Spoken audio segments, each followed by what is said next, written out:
Good day and welcome to the eThekwini Matters podcast. My name is Mbhele, your host for this episode. Today, we have a distinct honor of hosting a remarkable individual who has played the pivotal role of steering this municipality to excellence. We speak to the driving force behind eThekwini municipality, City Manager Musa Mbhele, who is a seasoned public servant with a commitment to transparency, innovation, and community engagement. In this episode, we will journey through his experiences, challenges, and triumphs as he shares insights into his role, the strategies that have propelled the city forward, and the vision that continues to inspire progress. Sibingelele Godidi. Ngiyabingelela makhaya ninjani nini? Siyaphila babunjani kodwa? Hayi sikhona. Hayi siyajabula ukuba nawe namhlanje. Nami ngiyajabula kakhulu ukuba kanye nawe. Let's get straight to it, City Manager. Yes. Can you please tell us who is Musa Mbhele very briefly and what inspires you? Musa Mbhele is a middle-aged gentleman who was born in the township of Umlazi, grew up in Umlazi, studied at the then University of Natal, Yes. and have worked in this province throughout, between South Coast, Pietermaritzburg, and here. But also served in a national organization called Independent Development Trust. So I'm not going to give you a long CV about where I've been, but I'm a person who is married Yebo. to a lovely wife with 3 children. Yes. I'm a God-fearing father of 3 children. Yebo. I love Jesus Christ. Wow. Thank you. That inspires me. That is a true The mere inspiration. fact that I've got someone who became a ransom so that my sins can be forgiven. Thank you for that history about yourself. As City Manager, what are your key deliverables? My key deliverables are taken from 5 key functions of local government. One is basic service delivery to ensure that everybody who lives in this city has access to basic services, Yebo. but also use infrastructure delivery to ensure that we achieve local economic development, which is a second deliverable. Third one is about deepening democracy, through ensuring that relevant stakeholders, even ordinary members of the community, participate Yeah. in the affairs about the development of their city. Then the fourth one is basically about governance, clean governance. We must always ensure that we follow all the protocols in terms of compliance, legislation and policy. But more importantly is prudent financial management, which is the area that I believe as this city, amongst all 8 cities, we will probably fare the best in terms of how we manage our finances. Even in the space of local economic development, we have done a lot of investment in infrastructure, which has helped to unlock a number of big catalytic projects. In the last 2 years, 1 year and a half, we have created over 9,000 jobs just through these catalytic projects. And there's still more because projects such as West Town in Njongweni are already underway. We have just opened a Radisson Blue, our second 5-star hotel, third 5-star hotel in Yes. the city. And the Keystone development is also still continuing to employ more people as a result of our investment there. And there are other new exciting projects along the way that are also going to contribute to job creation. And when it comes to governance, it's clear there that we have to ensure that we improve on that. We have to improve our audit outcomes. We have to significantly decrease irregular expenditure. And we have to deal with all the perceived and real corrupt tendencies that we sometimes find, particularly in the space of procurement and also in the management of contracts in general, but also deal with rampant problems that affect some of our units. We are very concerned about the murder of our people who have lost in the region of about 8 staff members in water and sanitation. Those things concern us. Yeah. But generally, I believe we are faring very well. But we still have got a long way to go, particularly now that we have emerged out of those disasters. What is the most challenging aspect in your role as CM so far? The most challenging aspect about this job is really the inability to mobilize everybody around a common vision. We are getting there, but we are not there yet. Yeah. We have to get the basics right. People have to share a feeling that they belong to this institution. They have a role to play.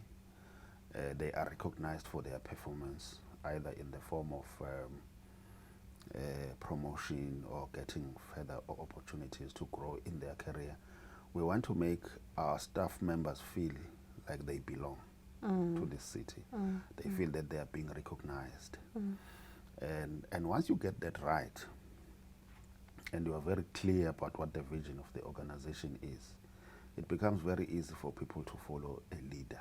But what I've seen in the last year or so, well, the last 2 years, including the period in which I was acting, there is this sense of disengaging amongst certain members of our staff. And we really want to reach out to them and say to them, we want you to become part of this big vision. We want to make this city the best city, not only in the continent of Africa, but also be amongst the best in the world. And there's nothing that is stopping us from doing that. So the challenge, to go back to your question, is to really mobilize everybody along one common vision, which is something that is going to make everything else fall into space once people buy into this vision. And it's a very important point that you've made, CM, because once you get everyone behind the vision, you get the employees behind the vision, you then have them become our ambassadors or the ambassadors of the municipality. Yes. Yes. True. On a more positive note, CM, what are the most rewarding aspects of your role? You know, when I decided to apply for this job, you know, I'm a person who likes to inspire change. I felt that occupying that position, I was just, you know, an ordinary person. You know, I get bored too quickly. If I count, ever since my career started, I never finished more than 5 years in one job. I quickly get bored. I want to do new things. I want to do things that are challenging. So I decided to take up a job, firstly as a COO on a 5-year contract basis, now as a city manager on another 5-year contract basis, because I felt that I wasn't able to get things to move. So if you have to report to someone who may not necessarily quite share a vision of the things that you are passionate about and how you believe we can change our communities for better, you will forever move at a pace of your supervisor. Here, if I want to change things and I believe in them, for an example, as I believe in the inner city regeneration, I go and do that because I have to convince council that this is the best way to go. It's going to lead to economic development of the city. It's going to improve people's lives. So I just do it without any hesitation or any fear that somebody else might rebut that vision. So that is the most rewarding aspect of this job. Of course, you have to convince a council, you have to have council buy-in. You can't do as you wish, but that also has to be in line with the vision of the city, of making this city the most caring and livable by 2030. Yes. Now, if you convince council that all those specific interventions are important for you to achieve that vision, it becomes most rewarding when you see your vision come through. For instance, I had a vision of establishing catalytic projects a special facility for our investors as an attempt to prioritize investment attraction into the city. Yeah. I had that vision. Fortunately, the former city manager, Sbustola, supported my vision, and I made it a reality. And every time when I drive around the city, I feel so proud that these are the things that I've started. These are the things that come from my own hands. You know, of Yes. course, I worked with other people. So coming back to your question, the most rewarding aspect of this job is to be able to think about something, set your eyes on it, and make it happen. That you can be able to point at that this was my vision and it has worked. It's most rewarding in that way. Service delivery is a great concern for our residents in eThekwini. What message could you give them in terms of the level of service delivery, and what plans does the city have to ensure that we fast track service delivery? You know, Slee,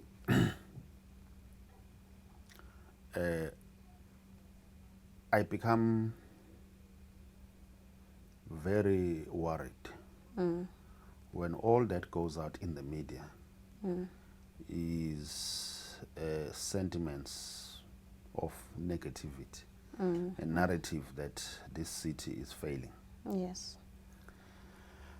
Yesterday there was an interview in one of the popular news channels, and the topic there says, is eThekwini imploding or exploding, something like that. I mean, yesterday we just received good news from the mayor to say that the rollovers that were potentially going to be held back by National Treasury were released. We got 1.6 billion rands. How then in the evening you run a heading that says, is eThekwini exploding? Exploding. So unfortunately, if negative news sells better, but it does create a trust deficit between us and the people who have put us in power, the people that have elected political representatives who in turn have appointed us. So the biggest and rewarding aspect is that some people do come to me and say, city manager, we do see what you are doing. The city is a lot cleaner than what it used to be. Yes. The grass is being cut. Services are being delivered. Services are being delivered. Of course, you do still have a challenge with regards to sewer, wastewater management, and the resultant pollution of the beaches. So these are our biggest challenges. And when they spread this negativity, they also even forget that this city has come out of the worst floods in human memory. True. I mean, at my age, I'd never seen floods like that. And most of us have never seen something like that. But nobody remembers that within 48 hours of those floods, this city was, this economy was back to functionality. It was functioning. People were able to go to work. Yes, we were still embarking on a process of rebuilding, and we are still rebuilding today. Yes. But that came on the back of effort that was put by our people, our staff who work in this municipality, but also is a sign of the resilience of the people of eThekwini, particularly the employees of eThekwini municipality. So going back to your question, challenges, service delivery challenges are that we still are unable to provide enough houses on time to be able to accommodate the ever-increasing population.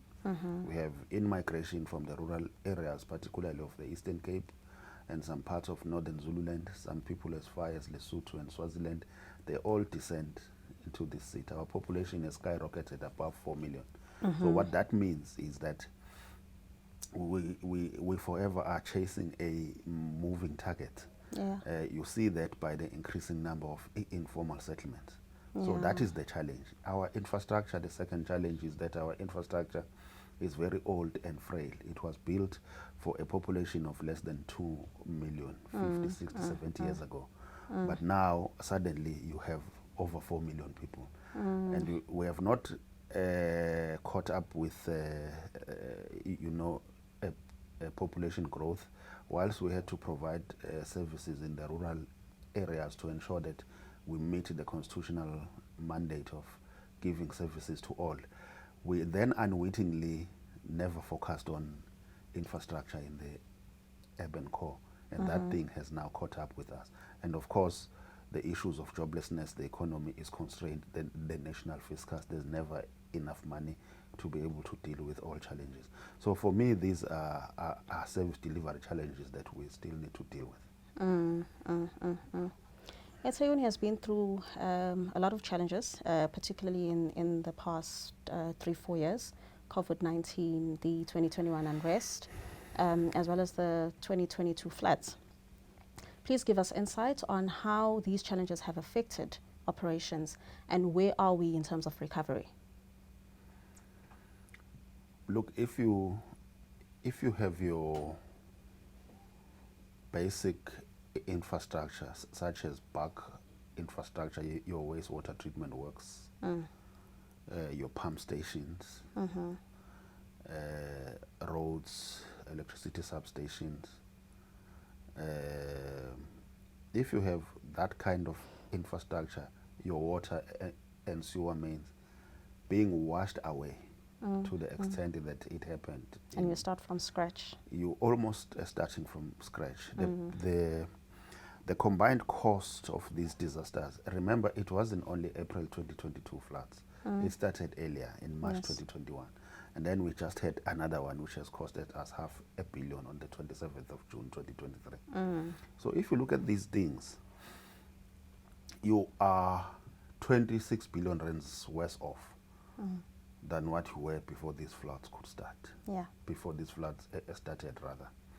So it means that we are really, instead of going forward at a requisite speed, we are 2 steps backward, or even whatever the number of steps. The impact of damage is huge. Some homes have still not been restored.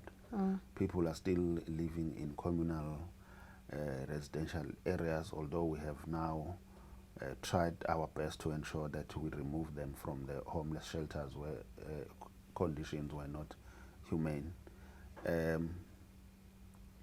But the impact was huge.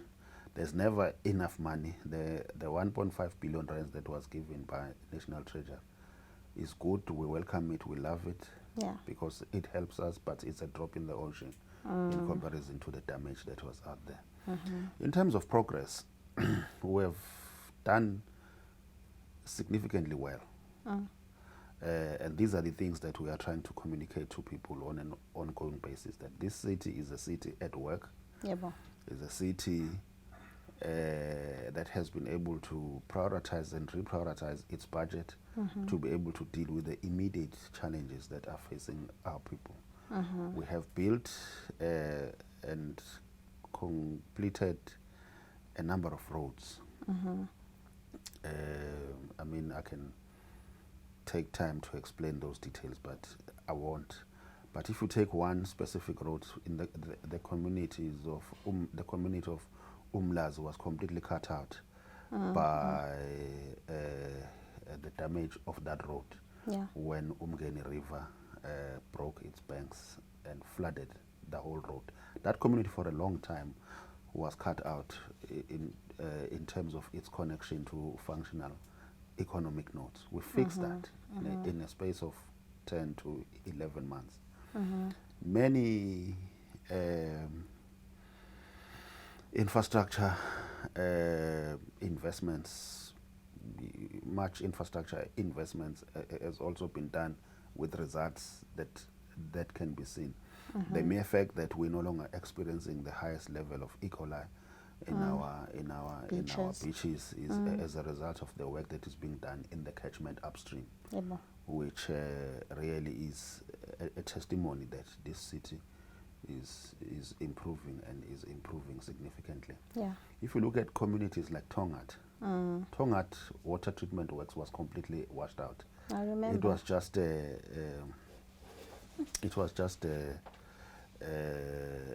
total destruction. But what has happened now, we are able to supply water to the people of Tongat. Yes. Because of the investments that we have done there to ensure that we improve the lives. And there are many. We are still continuing to invest. We have just awarded a R500 million contract to deal with the Northern Works. There's plenty of progress. CM, how do you perceive the value that ratepayers are receiving from the city in terms of their contributions, and how are we as a city trying to enhance those values? Look, the value to the ratepayers from where I'm sitting, because I'm a ratepayer myself, and I've lived in different suburbs of Durban ever since I left a township. The level of service in most urban areas is satisfactory from where I'm sitting. Particularly, areas like Umhlanga, Durban North, Westville, and places like that. However, there's still a big room for improvement. Yeah.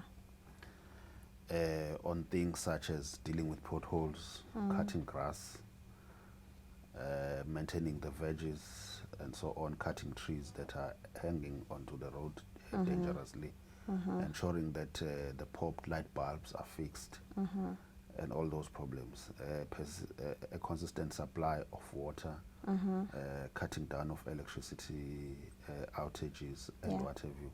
There's still a big room for us to be able to improve on that. It obviously can't be as it was prior to 1994, because all the facilities were strictly ring-fenced to be able to serve a particular area. Yeah. But now you are dealing with bigger numbers, you are dealing with bulk infrastructure that can no longer cope. But I think the city has done fairly well in ensuring that consistently we continue to provide services. I'm worried about areas such as Phoenix, Chatsworth, Umlazi, and all the townships, because the service there is a bit not up to standard in comparison to the other suburbs that I've spoken about. And I want to say to our people, as difficult as it is, and we understand the economic impact of a constrained fiscus at national government level, joblessness, high fuel costs, and all these challenges that our people are facing. The ever increasing repo rate, everybody's belts are tight. We're all feeling the pinch. We're all feeling the pinch, but let's try to make an effort to pay for services. True. You can't not pay on one side, on the other side lament that the service is not good. How is the service going to be made good? Because for us to make the service good, it's important that we run a going concern in the form of government departments. For us to be able to buy material, for us to be able to pay salaries, and ensure that we continue to provide a service. Yeah. So, back to your question, I believe the service we are providing is comparatively okay, but there's still a huge room for improvement.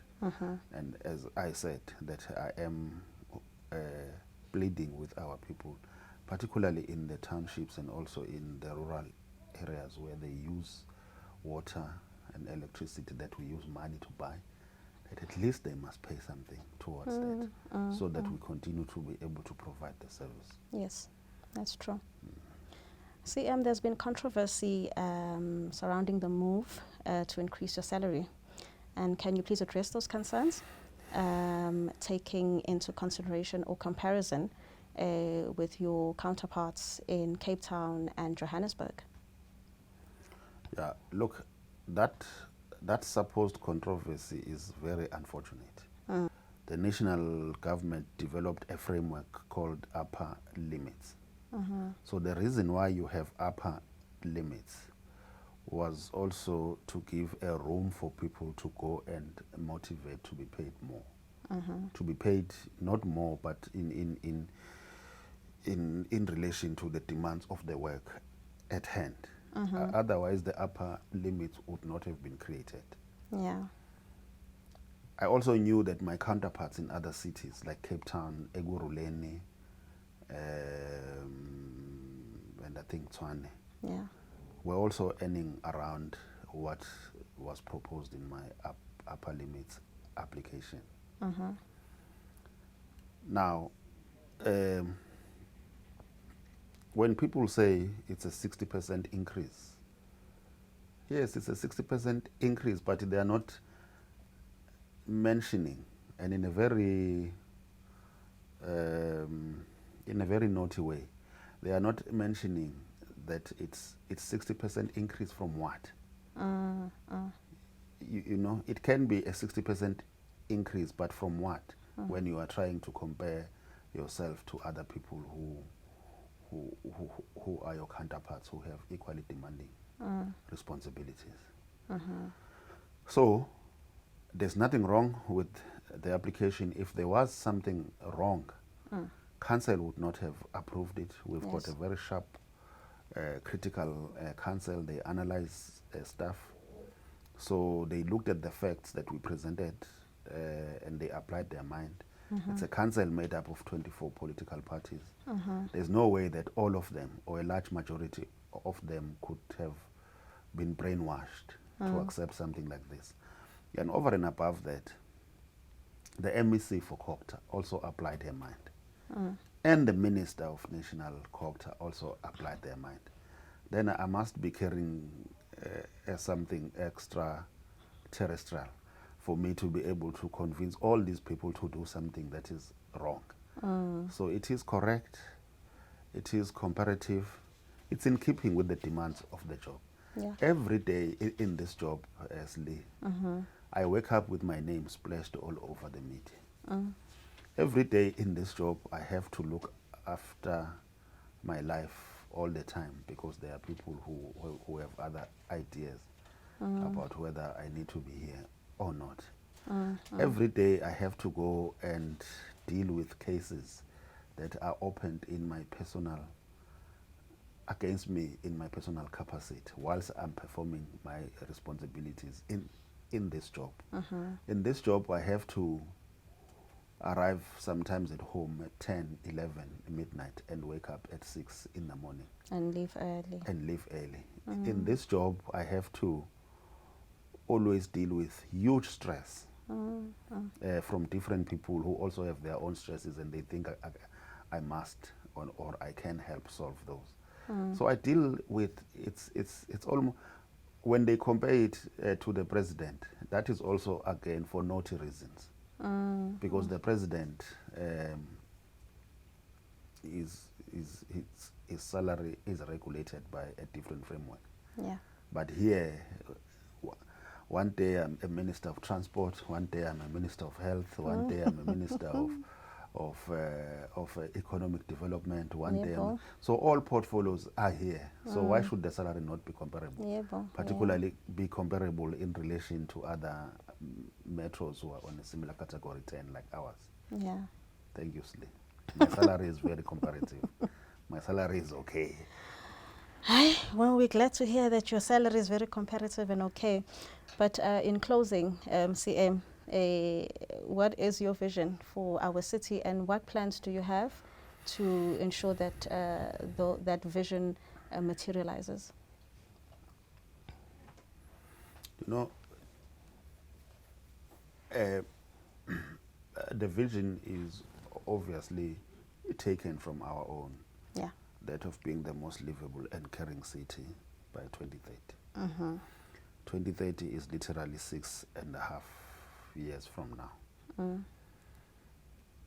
And when I drive around, I always check things like how far are we close to that vision, of how far are we moved away from that vision. Yeah.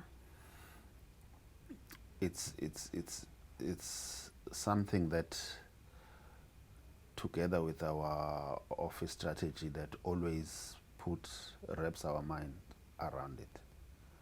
That the vision, for it to be said to have become a success, we measure it by the impact it has on people's lives. So if you look at the quality of life in Durban, which is not only also assessed by us, it's also assessed by other institutions, international organizations. So when they say the quality of life in Durban has improved, then we will say we have come close to achieving that particular vision. And these organizations do release reports like that. My vision based on that is that we need an organization that is responsive to the needs of the people. We need a type of culture where people want to do well and give more without expecting an immediate reward for that. Yeah. We live in a situation where people want to do less and get to be paid more. I mean, you see it in our overtime figures. Yeah. You see it in the number of people. We've got 28,000 people, including terms, short-term contracts. Yeah. That's huge. A lot. But if you drive around the city, and I did one, sorry to digress a little bit, I did one exercise. I took 28,000 and I divided it by the number of wards in the city. And I realized that, wow, each ward can get so many people. I understand that some of us are basically office bound. You've got secretaries, you've got other people. Yeah. But the output from our employees, visible outcomes and impact, is nowhere near the numbers that we have. But yet we are still wanting to employ more people. So my vision is really that we must become more responsive to the needs of the people. We must be able to provide world-class infrastructure, and investment doesn't lie. So if our infrastructure is up to a good standard, we will have more investment in our city. We will have happy investors. Businesses will come and reinvest in this city. Jobs will become available. Yeah. And the quality of life will significantly improve. Yeah. Safety issues will be dealt with because we will have resources to deal with those things. Yeah. But over and above that, everybody will be kept busy either in sports or working or educating themselves, investing into their future. Yeah. And then Durban becomes a good place to work, live, and play. Yeah. That is the ultimate vision that we want to aspire to. Thank you, CM, for this captivating conversation. Thank you. We've come to the end of the eThekwini Matters podcast. Please don't forget to like, subscribe, and share across our social media pages.